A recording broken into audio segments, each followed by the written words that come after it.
No video game is perfect, right? Even as a huge fan of the first few installments in the Paper Mario series, I have to admit there are some things I would have changed.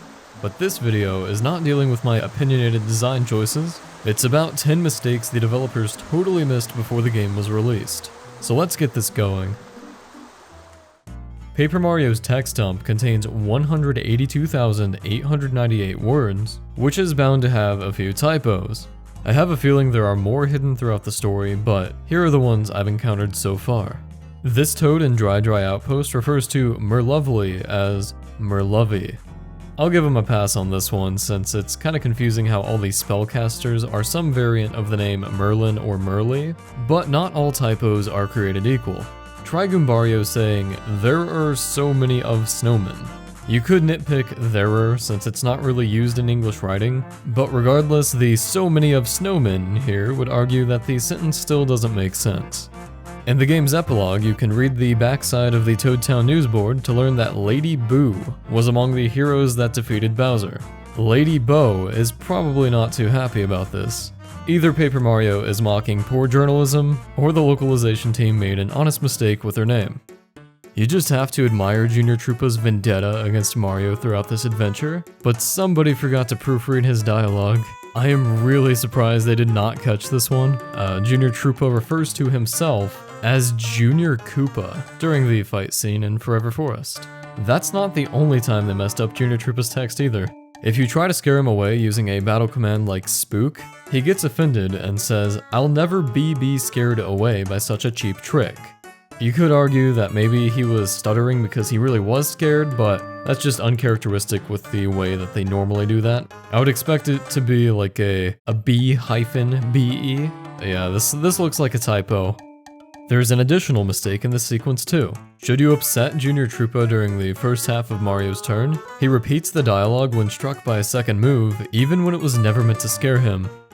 Another typo has led a solid percentage of Paper Mario fans to believe that Watt is a guy, the other percentage believing Watt is a girl.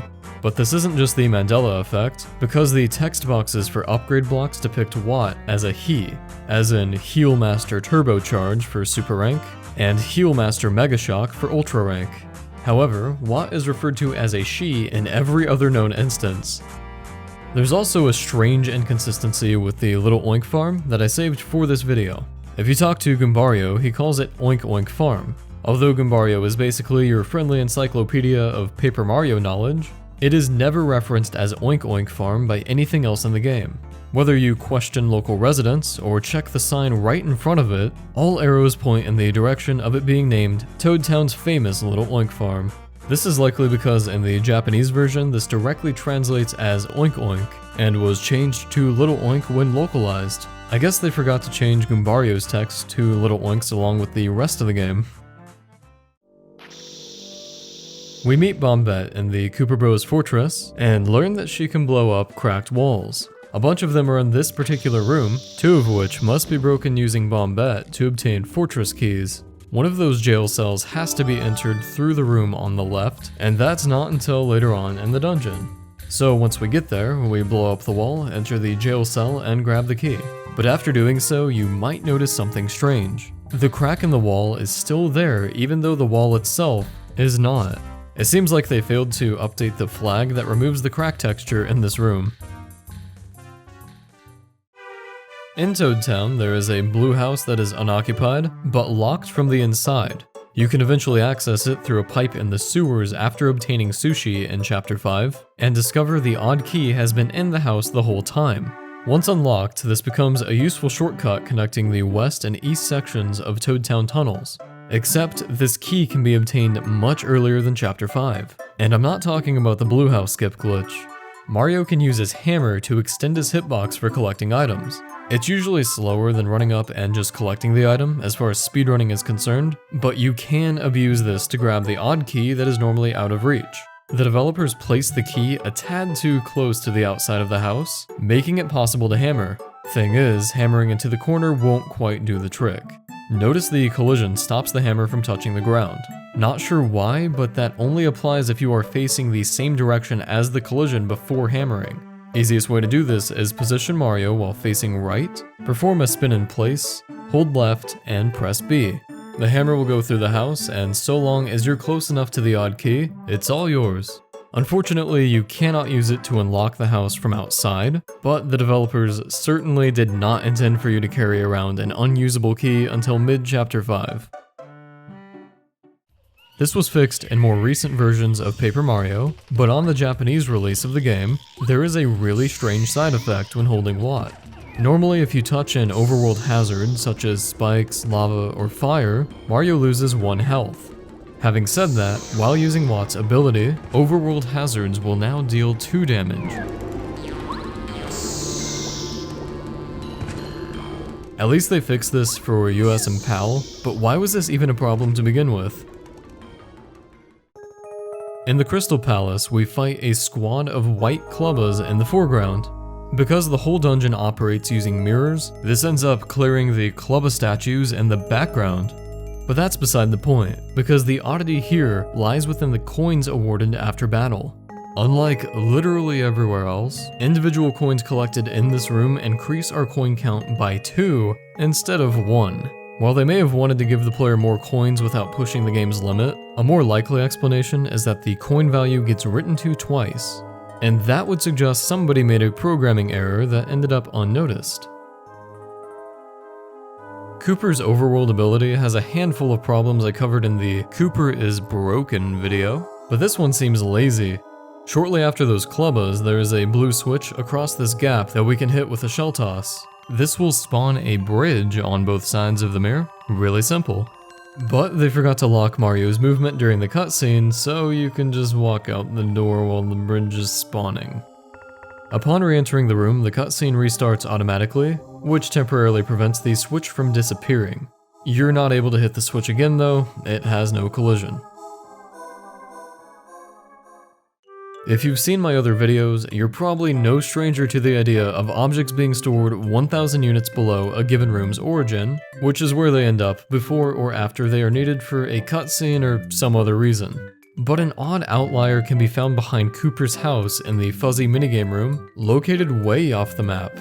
It's just a random bush, so my question is, what is it doing out here? You can also see it without hacking by storing the loading zone and shifting the camera. Kind of odd, since I can't think of other examples like this elsewhere. Up, Up, and Away is the final Star Spirit power we receive, which is capable of flat out removing enemies from a fight with a bit of luck. This has a 95% chance of working on every normal enemy in the game, but bosses and mini-bosses remain unaffected, as that might ruin the whole challenge. There is one exception though. For some reason, the mini-boss Fuzzipede also has this 95% chance of being evaporated from battle. No other major enemies have this set percentage, and it's more confusing when you consider that Fuzzipede is only fought shortly before Chapter 5. Up, Up, and Away is an ability you get for clearing Chapter 7. So not only does it one-hit kill this mini-boss, but you would have to glitch or hack the game to even use it during the fight. As the most recent discovery on this list, I almost put this at number 1 out of sheer excitement. This really obvious mistake has to do with shaking trees. Throughout Paper Mario, we are encouraged to use our hammer to hit them. That's because you'll find star pieces, coins, items, even hidden pipes. Toad Town's secret playroom is uncovered by hammering this tree just north of the train station. Not very many people realize you can also use Bombette's explosions to shake trees the same way.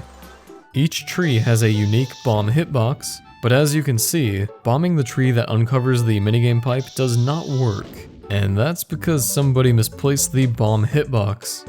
The tree is positioned with an X coordinate of -265, and let's just say a programmer forgot to include that negative sign when positioning it. At X value +265 in this room, we can use Bombette to hit the tree, and as you might expect, the pipe to the minigame room pops up. And for the record, one room to the north, they screwed up the bomb hitbox on this tree too. Shy Guys are known for causing trouble, and end up stealing a bunch of items from Toad Town during Chapter 4. One important item is Ralph's calculator, which can be found in the playground west of Blue Station. Turns out a bunch of Shy Guys are parading around with items, making sure everybody knows how important they are. You can only get the calculator back by beating up the red Shy Guy carrying it. Well, that's what they want you to think. If your only reason for entering the playground is getting the calculator back, you should instead fight a Shy Guy carrying a different item. Once you grab their item after beating them, simply leave the area, come back, and sure enough the calculator will be sitting in the middle of the room for the taking. Pretty sure the developers accidentally had all other fights in this room set the same flag, indicating that the red Shy Guy with the calculator has been defeated. It's just that flag doesn't update until you reset the room, so most people never noticed. I hope you guys enjoyed these obscure oversights in Paper Mario 64. If you did, I'd really appreciate if you liked the video, subscribe for the next one, and check out the description since I did not discover everything featured in this top 10, and it is important everyone gets the credit they deserve. As a reminder, although I do make these videos and look for glitches myself, I do not want to give off the impression that it's all me behind the scenes. Thank you so much for the continued support, and thank you for watching.